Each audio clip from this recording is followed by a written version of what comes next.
What's up YouTube?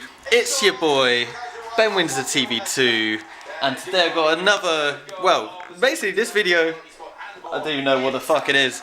It's basically just to say how shit I think this quality of this Supreme Comme Des Garçons top is.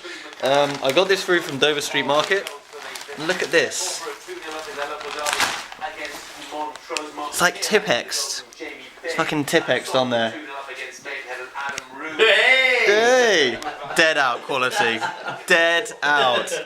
And it's quite an expensive thing, but anyway, needless to say, this is going to be the quickest, shittest video I've ever done, so I'm going to resell this. I mean, it's a nice quality jumper, but what are they doing with this print? So, I've already sold mine, and I'm sorry to whoever bought it. The quality just ain't all there. But yeah, happy to get that resale prof. And I would advise, you know, after a few washes, this is going to fade really quite significantly. So I wouldn't probably get one yourself. But anyway, Soccer Saturday's on.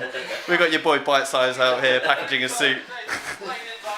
And I'll try and give you guys something else as well, just because, yeah, I don't know what I'm doing. You're such a fucking hoe. I love it. But anyway, thanks again for watching, guys. And me and your boy Alfred are saying peace out. Peace out, bitches.